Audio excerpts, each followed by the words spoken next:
नमस्कार, मी प्रेम पाटील, महाराष्ट्र नवनिर्माण सेना उपशहराध्यक्ष म्हणून माझ्या प्रभागात अनेक वर्षाले काम करत आलो आहे। सर्वसामान्य कार्यकर्ता म्हणून मी या ठिकाणी माझं कामाची रेलचेल सुरू केली आहे। पण अनेक वर्षात या ठिकाणी या प्रभागामध्ये तुम्ही अनेक समस्यांनी विखुरलेला आहे। या प्रभागामध्ये अनेक समस्या आहेत। कचऱ्याची समस्या म्हणा, बंदिस्त गटार असतील, ही जी आपली MSCBची लाईन गेली ओव्हरहेड वायर, त्याच्या देखील समस्या आहेत। कुठेही लहान मुलांना खेळण्यासाठी कुठेही मैदान नाही, ज्येष्ठ नागरिकांसाठी कुठेही विरंगुळासाठी कट्टा नाही आहे, तसेच लहान मुलांसाठी कुठे खेळण्यासाठी मैदान देखील नाही आहे। तर अशा अनेक प्रश्न आम्ही घेऊन या प्रशासनाच्या विरोधात आम्ही आंदोलन घेतले, अनेक मोर्चे घेतलेत आणि आमच्या या कामाची वाटचाल सध्या आमची या ठिकाणी चालू आहे।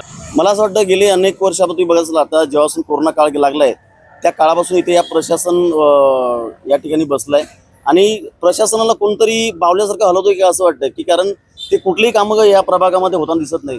संपूर्ण डोंबिवली शहराचं तुम्ही बघत असाल तर की सर्व ठिकाणी आरोग्य दृष्टी म्हणा, मूलभूत सुविधा या नागरिकांपर्यंत पोहोचत नाही आहेत। आशा प्रेमराज पाटील, महानगरपालिका निवडणुकीतून मी इच्छुक उमेदवार म्हणून मी उभे आहे। तर माझं एकच सांगणं आहे की ह्या प्रभागामध्ये महिलांसाठी स्वच्छतागृह पण नाही, म्हणजे ठिकठिकाणी स्वच्छतागृह महिलांसाठी पाहिजे। महिलांसाठी सुरक्षितेची सुविधा पण नाही आहे। जे पोलीस स्टेशन होतं ते आता बंद झालेलं आहे। तर माझं एकच म्हणणं आहे की महिलांसाठी महिलांच्या सुरक्षेसाठी ते आता चालू करणं गरजेचं आहे। म्हणजे महिलांना असं वाटेल की आम्ही सुरक्षित आहोत। जर महिलांसाठी जर हे सुरक्षित नसेल तर महिलांना भरपूर अडचणींना तोंड द्यावं लागतं। तर म्हणजे आम्ही जो संघर्ष केला आहे, म्हणजे हा संघर्ष शून्यातून आम्ही निर्माण केलेला आहे आणि हा जो शून्यातून निर्माण केलेला संघर्ष आहे आम्हाला तो लढायचाच आहे आता। आणि आमची जी लढाई आहे ती आमची श्रीमंताबद्दल नाही आहे आणि किंवा आम्ही विरोधक म्हणून पण उभे नाही आहेत। तर आम्हाला या नगरामध्ये आम्हाला नवीन काहीतरी कार्य करायचं आहे आणि आम्हाला काहीतरी नवीन समस्या ज्या निर्माण झालेल्या आहेत जनतेमध्ये, त्या सुद्धा जनतेच्या समस्या आम्ही समजून घेऊन त्यांना आम्हाला पाठिंबा द्यायचा आहे आणि सगळ्यांचाच आम्हाला पाठिंबा मिळेल अशी मी आशा करते। 35 वर्षापासून आहे।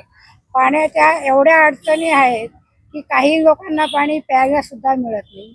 कधी कधी 2-2 दिवस पाणी येत नाही। त्यामुळे महिलांची एवढी अडचण होते की काही विचारू नका। म्हणजे कपडे धुवायला किंवा आंघोळीला किंवा पाणी प्यायला सुद्धा आम्ही 2-2 दिवसाचं पाणी साठवून ठेवतो। तर ती सुरक्षा आम्हाला मिळायला पाहिजे। पाण्याचा पुरवठा, कचरा रस्त्यावर टाकतात, गटारी तुंबलेले असतात, सांडपाण्याची व्यवस्था बरोबर नाहीये।